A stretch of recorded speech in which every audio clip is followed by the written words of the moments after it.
Olá, a Bíblia, eu estava lendo um versículo hoje de manhã que fala muito de equilíbrio e eu queria compartilhar com você essa reflexão. A Bíblia traz tantas facetas da vida, é o manual da vida, tem toda a direção para todas as decisões e às vezes a gente não encontra ali a informação que a gente quer, mas tudo tem ali. E hoje essa reflexão é sobre o que estamos fazendo da nossa vida, do nosso tempo e o quanto de equilíbrio nós temos conseguido colocar em tudo isso. E é um alerta para todos nós. A passagem que eu estava lendo e meditando sobre ela está em Eclesiastes, capítulo 2, versículo 21. Eu vou ler para vocês. Porque o homem faz seu trabalho com sabedoria, conhecimento e habilidade, mas depois terá de deixar todo o fruto do seu trabalho como herança para outro que não trabalhou por aquilo. Aí ele complementa que isso também é absurdo e uma grande injustiça. Então, a minha reflexão é que a gente está em busca de algo para melhorar a nossa vida, né? Através do nosso trabalho nós queremos sempre conquistar algo. Através do nosso trabalho nós queremos alcançar reconhecimento, através do nosso trabalho nós queremos ter mais autoridade, nós queremos fazer valer todo o investimento dos nossos pais, aqueles que tiveram faculdade paga ali pela família, nós queremos fazer um crescimento para a nossa vida, para a nossa família, nós queremos alcançar grandes evoluções, grandes marcos, grandes conquistas materiais também, não tem nada de errado nisso. Esse é um objetivo de todos. E Deus, ele também traz a prosperidade para a nossa vida em todas as áreas. Ele sempre vai mexer na saúde, vai mexer na questão de riquezas. Isso em todas as histórias, né, bíblicas, sempre traz todos esses pontos. Nada é esquecido. A prosperidade de Deus, ela é completa. Mas essa reflexão é para a gente pensar o como estamos conseguindo dividir o nosso tempo, porque em algum momento nossa vida realmente vai acabar. Nós não sabemos e nós sempre imaginamos que nós vamos viver até os 80 anos. Não sei se vocês também pensam assim, mas eu tenho um marco, acho que por conta das pessoas mais idosas da família, né, terem alcançado ali 85 anos, avós, avós, eu sinto dentro de mim que eu vou viver até lá. Mas a verdade é que nós não sabemos. E nós estamos construindo um futuro, trabalhando, batalhando para viver uma vida, né, com alegria e com conforto até lá. E também para proporcionar isso, né, no caso de quem tem filhos, sempre a gente pensa na próxima geração. Mas o questionamento aqui, quando ele vai para o versículo seguinte também, pois o que o homem ganha com todo o seu trabalho e com a aflição do coração com que se esforça debaixo do sol? Então, ainda tem esse outro ponto. Além de trabalhar, a forma como estamos trabalhando, com aflição no coração. Ou seja, aqui me passa a sensação de uma pessoa que está ou trabalhando de forma errada, fazendo mais do que deveria, aquele esforço que a gente fala, a crença do esforço, né?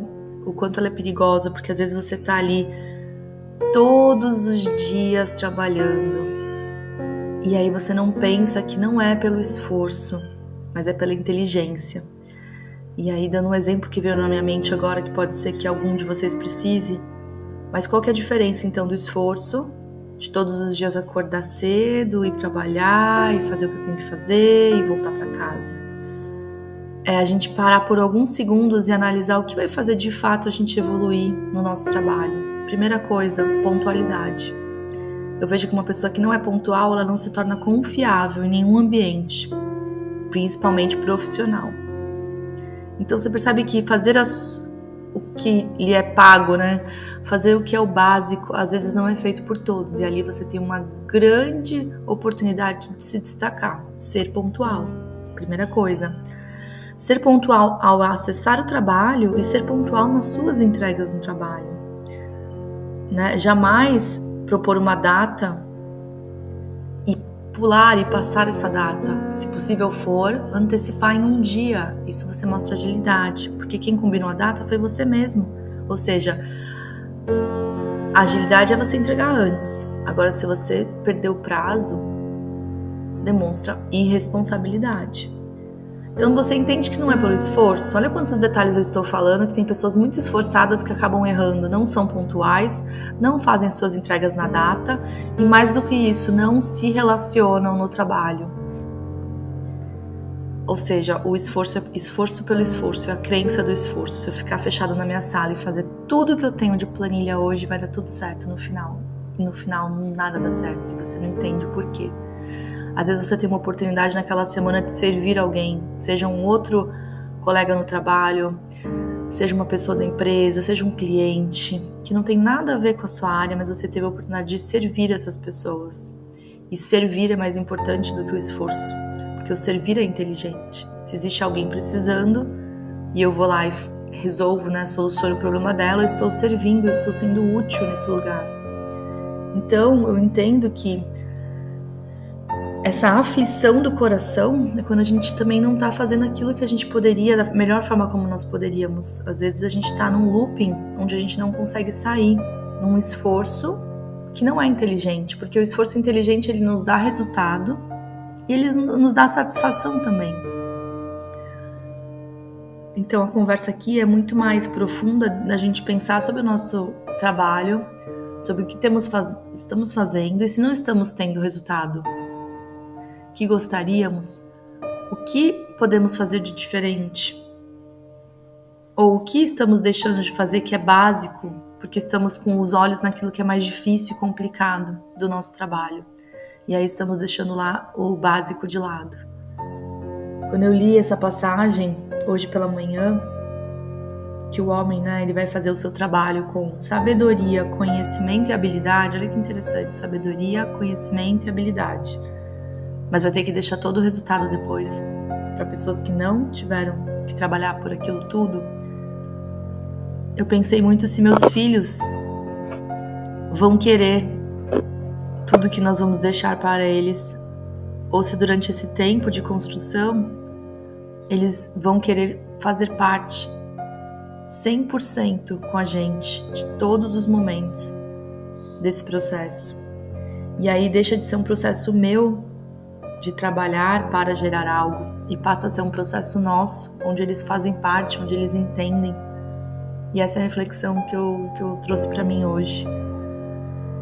Será que compartilhar com eles esse processo não é muito mais interessante? Mesmo que eu tenha que trabalhar ao lado deles, por exemplo, colocar um do meu lado aqui, montar uma mesa como se fosse um escritório kids e a gente fazer aqui duas coisas juntas, mas eles estarem juntos e não ser algo tão à parte, onde somente os resultados eles vão vivenciar.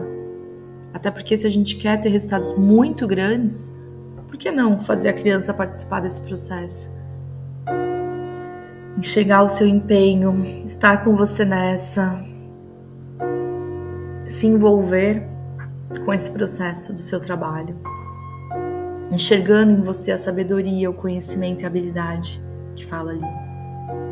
Para que você possa afastar a aflição do coração, porque o trabalho muitas vezes ele traz aflição no coração, a gente não pode negar.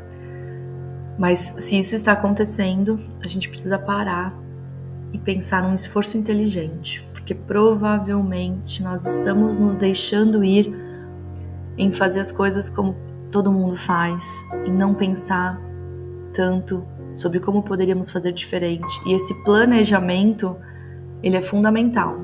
E aí, falando sobre mim, às vezes eu até me sinto culpada no início da semana, e a culpa é um sentimento de baixa vibração, então eu preciso me livrar dela rapidamente.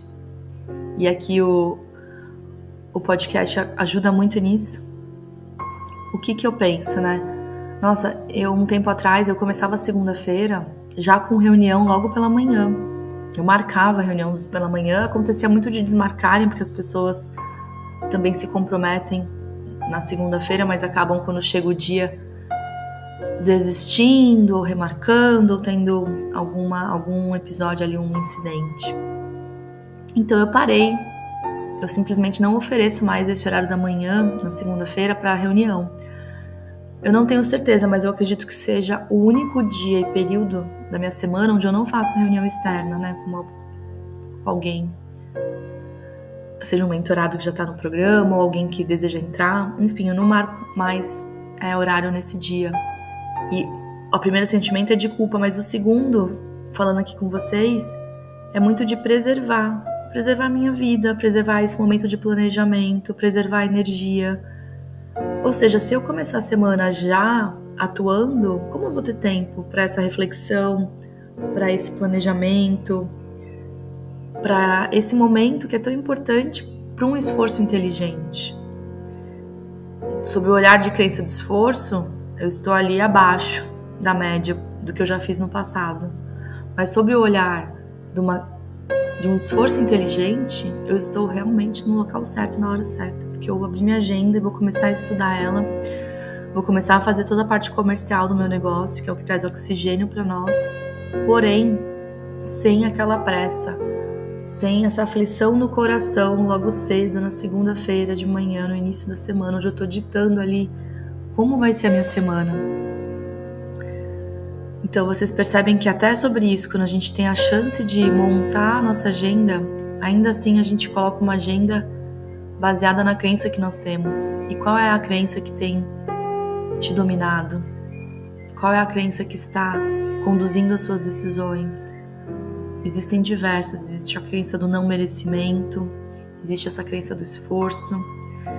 Qual é a crença que hoje está bloqueando o seu crescimento na direção certa? Faça um excelente dia